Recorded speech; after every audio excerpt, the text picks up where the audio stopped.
What's up, guys? Welcome. Today we're taking a look at this 2005 Pontiac GTO.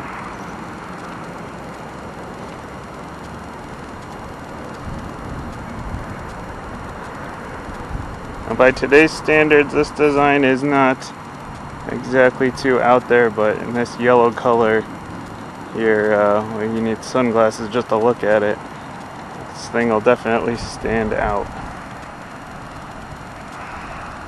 This one is listed here at just under $30,000. We are still in this sort of end of an era pricing here, end of the ICE engines, the internal combustion engines, and switch to EV kind of thing, plus the pandemic with all that pricing going on.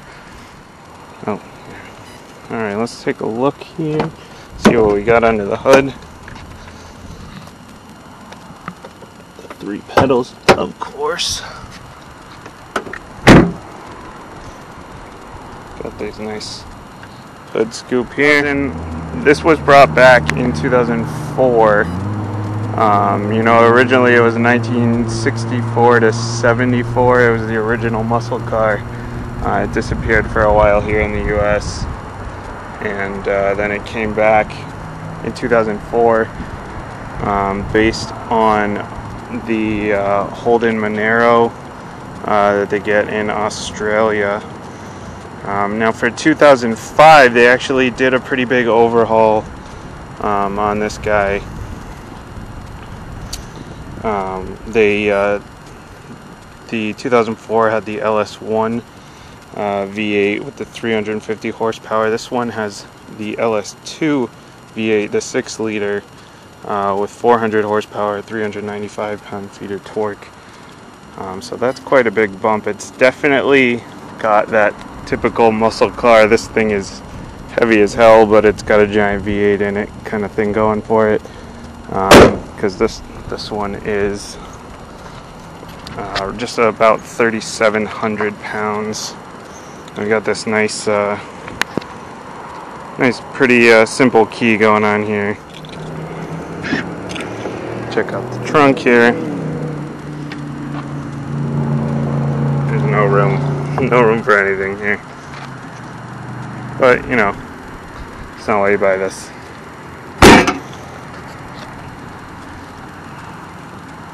Alright, so for 2005 they also updated the exhaust here and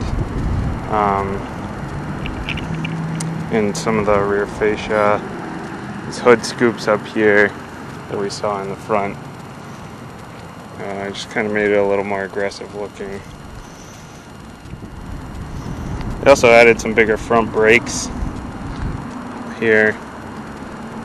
They updated the traction control system to allow a little bit more slip before it starts to kick in. And they definitely worked on the wheel hop, which was a big issue in the previous year. Let's go ahead and check out the back seat. Got some room back here. Probably not a lot. Headroom. Better than something like a Mustang, or something like a Camaro. Check out the interior here. These GTO seats. Leather is standard. Auto lights. Door slams. Definitely didn't work on that too much. Nice yellow going on here. Let's turn it on and get some air flowing.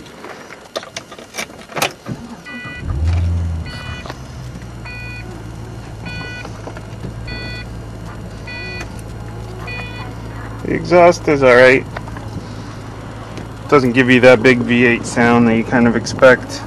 It's nice and old looking in here. Straight out of 2005 for sure.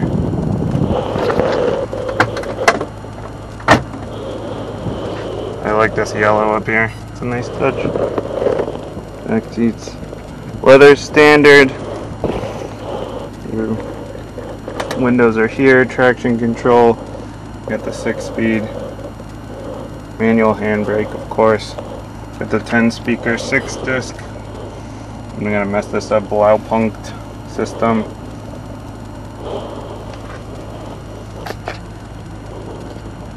Power adjustable mirrors, power windows.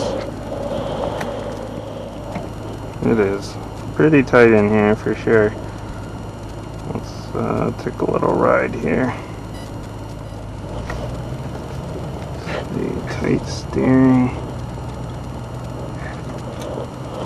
Feels nice.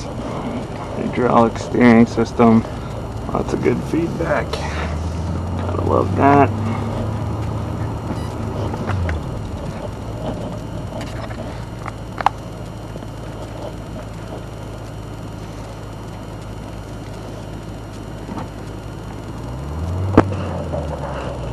Clutch pedal feels nice and smooth. Oh, I definitely feel those bumps. Shifter feel it's a little bit big. A little tough to tell when you're in gear. Well, not tough to tell when you're in gear. It's tough to get into second. Definitely feels a little weird.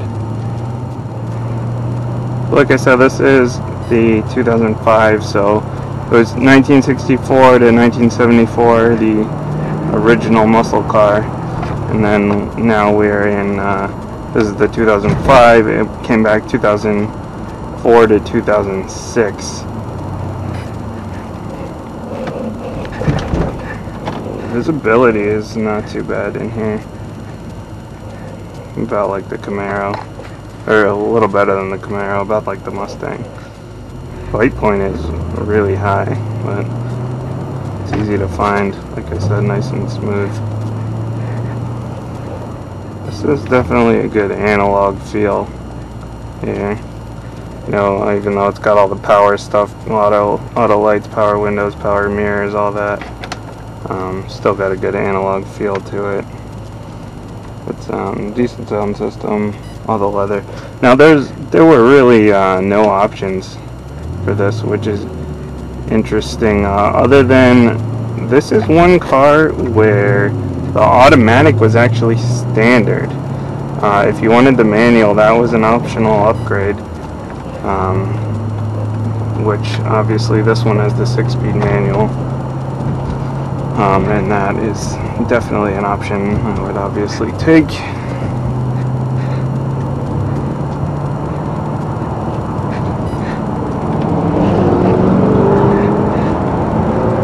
Oh yeah, it gets the power down. That works. No problems. You don't get that nice V8 sound like I mentioned. It doesn't sound, you know, like a lot of the other stuff out there. Like that ZL1 just sounded amazing. And the C6 Grand Sport I drove was definitely awesome. But this thing, you know, it's not that kind of sound to it, but you can feel that V8 kick. Let's get used to this clutch. This thing only has 20,000 miles on it. This is for a 2005. That is pretty solid. Like your standard American muscle, or nice and heavy, 3,700 pounds, and terrible gas mileage. You know, fuel economy is 16 city and 21 highway, which is pretty damn awful, but you know. And the headroom is pretty bad. If I was a tall guy, this would not be the best choice for me. Luckily I'm short, 5'7", not a big deal.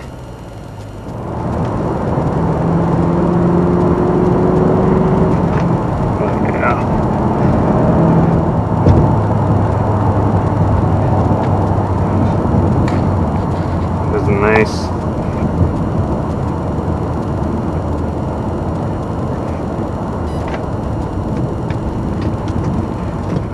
You do have the rear limited slip differential on this guy. I know there were complaints about wheel hop on the 04. It's supposed to be improved for 05, but I am not, you know, I'm not dumping a clutch here or anything. It's not my car, but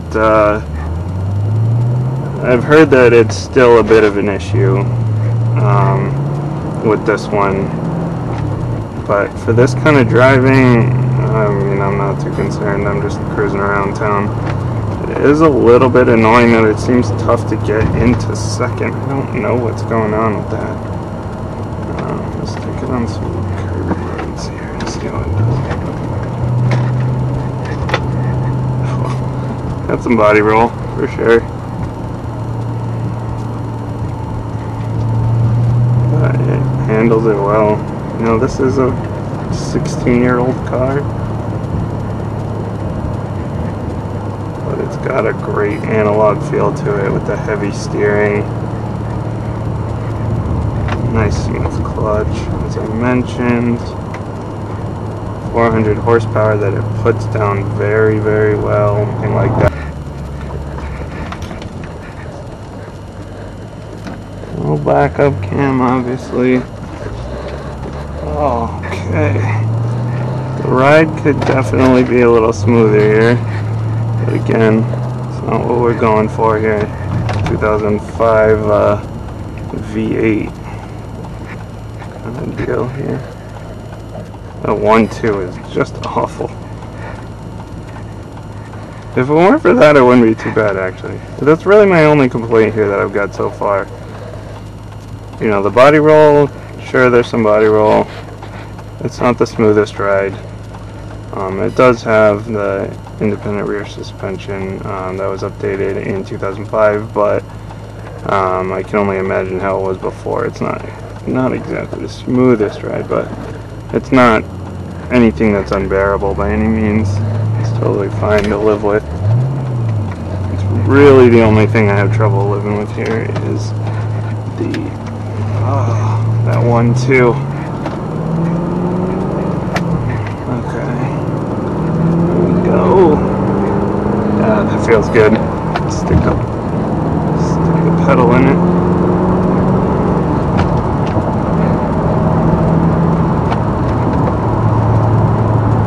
Feels so good to just stick it to the floor. Yeah. This thing will just cruise. So on the highway, it's not too bad. The steering loosens up a little bit too. Gets a little bit loud in here. Nothing too bad. Like I said, smooth enough.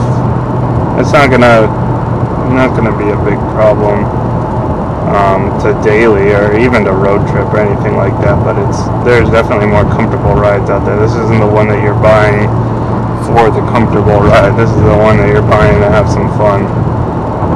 And especially, you know, you're not going to take this on a lot of road trips, hopefully at 21 highway. But who knows? Maybe some people do. Visibility in here is actually really pretty good. The mirrors are a little bit small, on the small side for sure. But the back window I can see really pretty well out of. Revving, not really much revving. It does a little blip, kind of bumps up for a second there, but then it drops immediately. It's really not too bad. Obviously no turbo lag, so it's naturally aspirated, which is always nice. It seems like if it wasn't bright yellow, it would almost look like a sleeper. You know, it does have a little bit of the aggressive sort of look to it, with the hood scoops and the little bit of a wing there, but other than that, it almost kind of looks like a little bit of a sleeper. You can see kind of mirrors are a little bit on the small side. The back is, you can see pretty well out the back. It's just this, like, it's nice and smooth and springy here, except for 6. You go 5 to T6, because there's a little bit of a lockout too. but it's kind of just when you're coming out of one, it just feels a little bit weird trying to get it into two. I don't know what's going on there.